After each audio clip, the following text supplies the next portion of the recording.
पूर्णांक संख्यांच्या व्हिडिओमधील या भागामध्ये आपण पूर्णांक संख्यांची तुलना करून त्यातील लहान संख्या आणि मोठी संख्या कशी ओळखायची हे शिकणार आहोत। प्रथम एक संख्या रेषा काढूयात।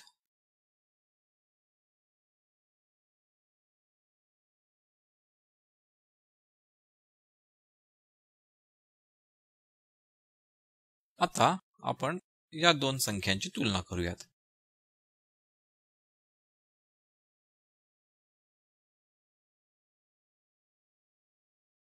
आपल्याला माहिती आहे की धनसंख्या ह्या उजवीकडे जेव्हा वाढतात तेव्हा उजवीकडील धनसंख्या ही त्याच्या डावीकडील धनसंख्येपेक्षा मोठी असते। तसेच आपल्याला हेही माहिती आहे की शून्य हे ऋणसंख्येपेक्षा मोठे आहे। थोडक्यात कोणतीही संख्या जी दुसऱ्या संख्येच्या उजव्या बाजूला आहे ती मोठी आहे। त्यामुळे इथे आपण पाहिले ऋण 5 हे या ठिकाणी आहे तर धन 3 हे या ठिकाणी आहे। म्हणजेच धन 3 ही संख्या ऋण 5 पेक्षा मोठी आहे। दुसरे एक उदाहरण घेऊ।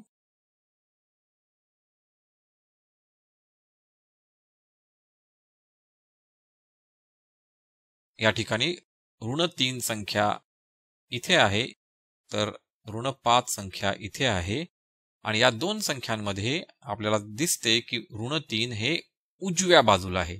म्हणजेच ऋण 3 ही संख्या ऋण 5 पेक्षा मोठी आहे। जर अजून एखादं उदाहरण आपण घेतलं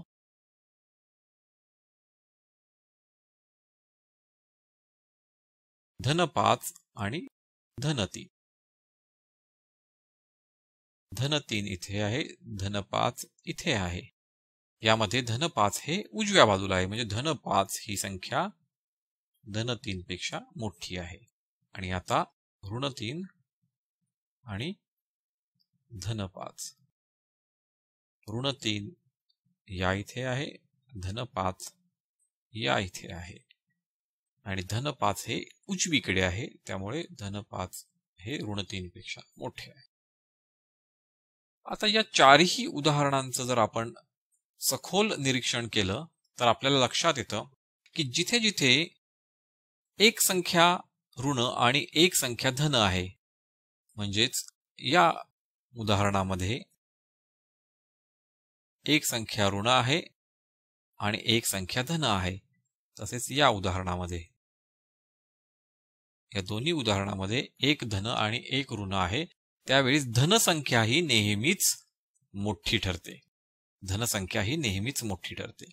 जेव्हा दोन्ही संख्या धनसंख्या असतात तेव्हा आपल्याला माहिती आहे, आपण पूर्वी शिकलेलो आहोत की त्यामधील मोठी संख्या कशी ओळखायची आणि आपण आता सुद्धा पाहिलं त्यातील जी संख्या उजव्या बाजूला असते ती मोठी असते। आणि जेव्हा दोन्ही संख्या ऋण आहेत तेव्हा आपल्याला माहिती आहे की साधारणतः 5 आणि 3 मध्ये 5 मोठे असतात 3 पेक्षा। पण जेव्हा तेच ऋण 3 आणि ऋण 5 होतात तेव्हा ऋण 3 मोठे होतात। म्हणजेच धनसंख्येच्या बाबतीत जो नियम खरा असतो तो जेव्हा दोन ऋण संख्येला लागू करायचा असतो तो नियम बरोबर त्याच्या विरुद्ध होतो। आपल्याला या निरीक्षणांवरून आपण काही गोष्टी लिहू शकतो। त्या म्हणजे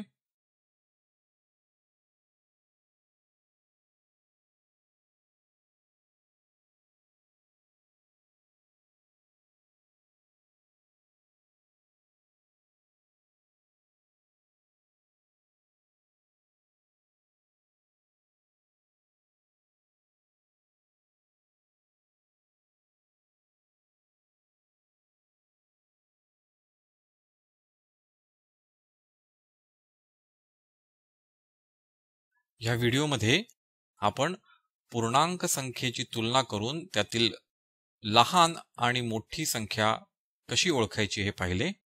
पूर्णांक संख्या या विषयावरील पुढील व्हिडिओमध्ये आपण या विषयावरील गणितांचा सराव करू। पुन्हा भेटू, तोपर्यंत नमस्कार। पूर्णांक संख्या धड्यावरील हा शब्दकोश। नैसर्गिक संख्या नॅचरल नंबर्स, पूर्ण संख्या होल नंबर्स, पूर्णांक संख्या इंटीजर्स, ऋण संख्या निगेटिव्ह नंबर, धन संख्या पॉझिटिव्ह नंबर, विरुद्ध संख्या ॲडिटिव्ह इनव्हर्स. आम्हाला खात्री आहे तुम्हाला हा व्हिडिओ आवडला असेलच. तर मग लाईक करा, सबस्क्राईब करा आणि तुमच्या मित्रांबरोबर शेअर सुद्धा करा. आमचे इतर व्हिडिओज पाहण्यासाठी खालील व्हिडिओ लिंक्सवर क्लिक करा.